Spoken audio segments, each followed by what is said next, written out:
How's it going? I go by Famous Enough. My real name is Derek Franklin. I am from Houston, Texas. At some point in my life, I ended up in Indiana. And while I was in Indiana, the Miami Heat literally messaged me on Twitter and asked me for an interview for their esports coaching job or general manager job. And they flew me out and they gave me this crazy opportunity. And 5 years later, here I am. I really didn't know anything about being a general manager or anything of the sort. But when it came to gaming, I knew everything ins and outs of 2K. I know everything about 2K, and that was the opportunity they was looking for. They were looking for somebody that knew 2K and can just explain to them, how it works and how the dynamics of it. And so whenever they flew me out, it was a crazy experience because I had never been to Miami ever in my life. And my first time being flown out there, before I even flew out there, they hired me. They hired me over the phone, and which is crazy. I think I did 3 interviews over the phone in 4 days. And on the 4th day, they hired me. And within a week, they flew me out, had me stand across the street from the Miami Heat arena, which was a crazy experience, going in there, meeting all these players and meeting Wade, and just a crazy experience, right? I come back home for about a month, and they're like, okay, it's time for you to move. Like, pack up everything and move to Miami. And I've been living in Miami for 5 years now. And esports is something that I didn't really know about. I just knew that the gaming was something that I was really passionate about. But as time went along, I started learning the ins and outs of esports and everything that it has to offer. I thought the only thing that consisted of gaming was just playing, And once I became this general manager and started running a team of my own, I started figuring out that there's the production side of it, there's the marketing side of it. There's all these different aspects that so many people, talented people, could get into this position and become something great.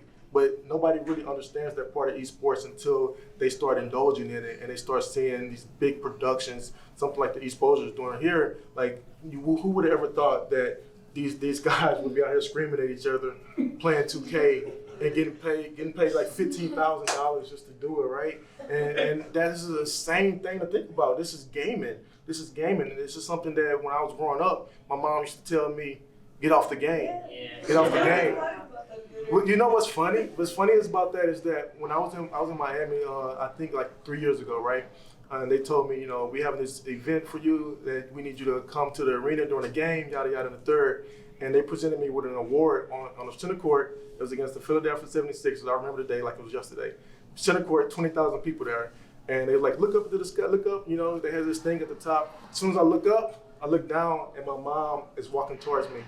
They flew my mom from Houston to Miami to surprise me, and she's on the center court, and she's at this point she still has no idea what I do. she has no idea. She just knows that I work for the Heat, and at that same point is when I met Pat Riley, and my mom was like, "These people really love you. These people really love you," and like 20,000 people are looking at my mom, and she has no idea why they're looking at her, and she just knows that. The Heat asked her to come down. They flew her down, put in these hotels and stuff like that. And that's when I explained to her, okay, at the time I was working there for 2 years. I hadn't been home in a while. And I said, okay, it's time for me to tell you what I do. I coach people that play video games. And she was like, you coach people to play video games. How do you do that? Do you tell them what to do? I said yes and no. Sometimes they tell me what to do, but it's the other part of it though. It's a super engaging thing. This 2K League thing is incredible because not only am I part of gaming, I'm also part of an NBA team. I'm a part of something bigger. Like if the Heat go and win a championship this year, I get a ring too. That's crazy. That's crazy. I'm running gaming, but if they win, I get to enjoy the fun. But that's part of it all. These things are not small anymore. These are careers now, and we have these players out here, and that's crazy because it's not a lot of people out there, and that's how it is. But when you go to these when we go to our league games, Danny can contest to this. We go to our league games, and we're all in this. Every player that's in the league is there. it's insane environments. And that environment that they're giving you with those amount of people in there, they're gonna give you that same type of experience when it's packed to the rim, you know? And that's one thing about esports. Esports is something that we don't know where it's going. We don't know what's next, but everybody wants to be a part of it. You know, we have all these sponsorships that come through, and they have no clue what esports is. They have no clue what the value of esports is, but they know that they want to be a part of it. And I have a 13-year-old daughter. She's 5'4" and 13. She's tall, and she's the most uncoordinated person in the world. And all she wants to do is play games and build crafts. And I tell her, there's a career for that. Because her dad is a testament that there's a career for that. It's not the times when our moms can tell us to get off it anymore, because nothing can come from it. I know a player that made $176,000 last year from gaming. So for us to get to that point, you know, we gotta get the resources to these players, to these students. And I do all these type of talks to students in Miami. I tell them the same thing. It's not all about the gaming part of it. You know, you can love gaming, but there's other aspects of it. Like somebody asked me one time, why would somebody watch somebody play games? I said, why do you watch somebody play basketball? That player is better than you, right? And you're getting something from that player being a great player. That's the same thing can be said about gaming. The same thing, that's the enjoyment. Nobody watches TV anymore. We're gonna watch YouTube, we're gonna watch TikTok, we're gonna watch everything else, because that's what this world is coming to now. And there's so many different careers out there. You just gotta reach out there and try to find what's best for you. And the greatest part about it all is that it's in reach. It's not something that's super far-fetched. To be an athlete, to make it to the NBA, you gotta go through so much to make it to that point. To be in gaming, you have this stuff right here in front of you. You have esports stuff right in front of you. It's crazy to even think about that, because previously it wasn't available. But now everything is so affordable now. It's right in front of you, everybody, and it's accessible. That's the greatest thing about esports. I love esports. That's awesome. So, Derek, speak on the power of marketing for you when you first got into the actual community of NBA 2K. Talk about that journey and what led you to be even known in the community. Okay. So when I was living in Indiana, I was going to school for marketing. It's funny because, it's a big part of esports, but I wasn't about esports at all. I just love 2K, and I created this Twitter account, called youFamousEnough, where I wanted to promote 2K players, because I felt like they wasn't getting the notoriety that they should get with all the hours that we spent on this game, and I want to just promote these players, right? And so I created this Twitter account. Started at 0 followers in 2016. Now it's at 30,000 followers, and it's verified. I got a verified account because of gaming. Because of gaming, right? I got a verified account because of gaming.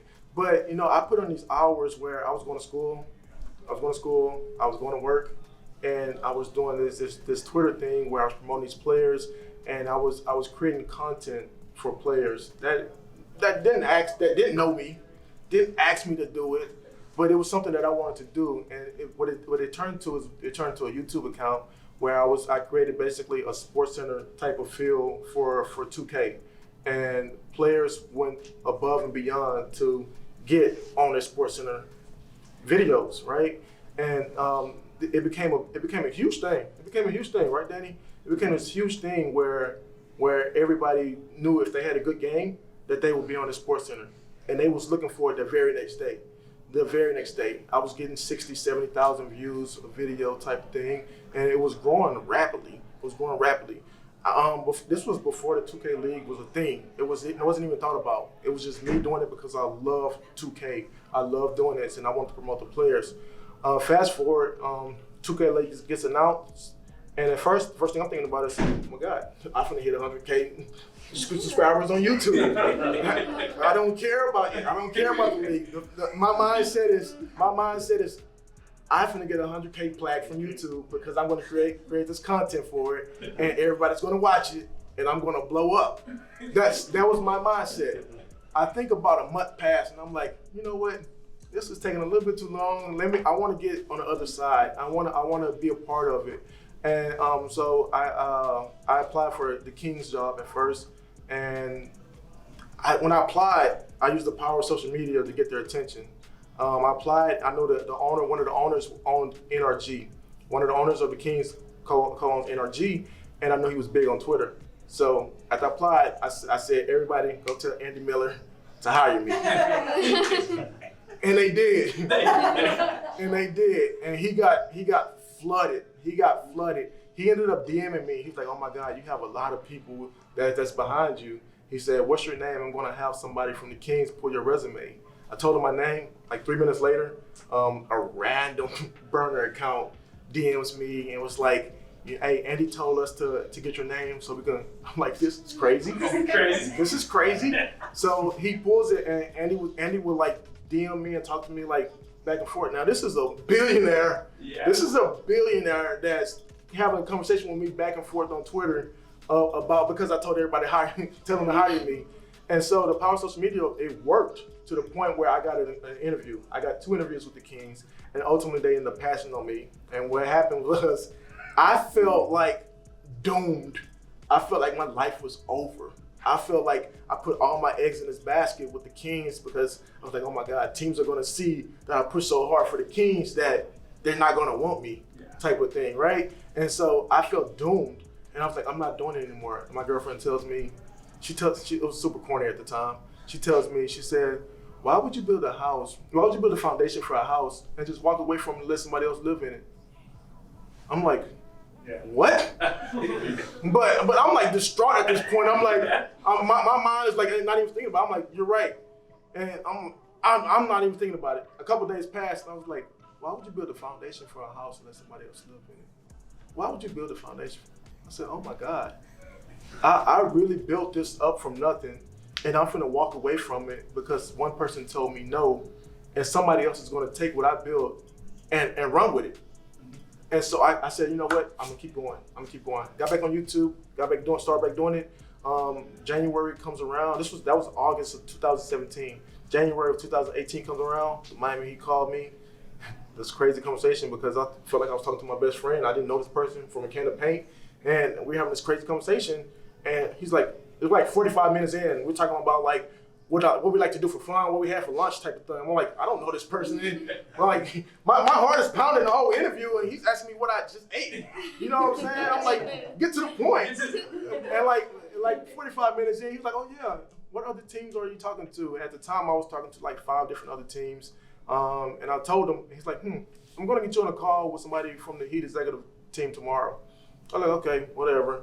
Usually when that happens, I've talked to a few teams at this point. Usually when the NBA team said they're gonna get back to you with somebody else, you got a month to wait.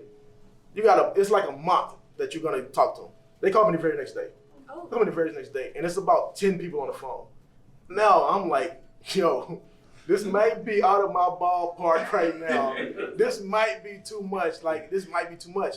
But it's super calm. I'm having the same type of conversation, and like an hour passed, and they asked me the same thing. What are the teams you talking to? I tell him, and he said, okay, we're gonna get back to you.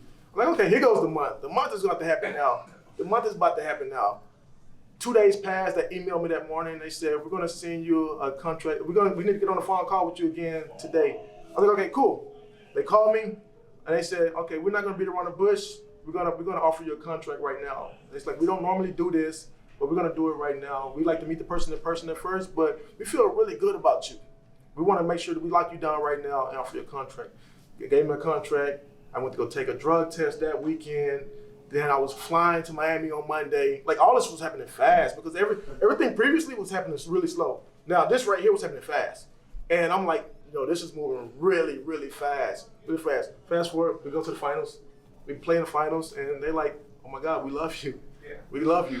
So it's so much stuff that's at our fingertips in this day and age that we can use to our advantage, but you gotta use it wisely and you gotta use it the right way. Like if Andy Miller would not have been somebody that was good on social media or understood what I was doing, it could have backfired on me. I asked the Heat, I think when I was there for like 3 years, I asked them, when did they know that they wanted to hire me? They said when the Kings passed on me. I'm like, like, why did y'all make me wait this long? Like my life was in shambles from August to January. I mean, and you all knew that you wanted me right after the Kings passed on me. You knew. It's like, well, we had to make sure. I'm like, what? Like what? But I think I ended up at the right organization because they do the thing like flying my family, my daughter, my mom out. They flew my daughter out for Father's Day, and they surprised me. At the time I hadn't seen my daughter for a few years because we lived in different states, and they flew my daughter out. They had a video. The video was like, "Hi, Dad, I miss you so much. I wish I could see you." I'm bawling, crying. I'm bawling, crying. And I put my head down, and I raised my head up, and my daughter was standing right there. She was standing right there. It was insane. It was an insane moment. And I'm like, oh my God, like that is crazy. And it's things like that the Heat did for me that I would be forever, ever indebted to them. Not because they hired me, but because they gave me an opportunity to make something better for myself and also change my daughter's life. At this point in my life, my daughter's college is paid for already. I feel like she's gonna get a scholarship, but she has the money in her account that's ready for school. If she doesn't need it, it's hers to keep. And I'm forever grateful that I'm able to do that for her, because had I not been in this position, who knows how she would have been able to get in college, or who knows, and that stuff like this is all from esports, and it's something so small that we never think that matters, like playing the game, but we get to this point, and we play the game for lots and lots and lots of money. People's lives change from gaming, and it's gonna forever happen like that now because it's on a map, it's on a bigger platform now, that's gonna be accessible to everybody.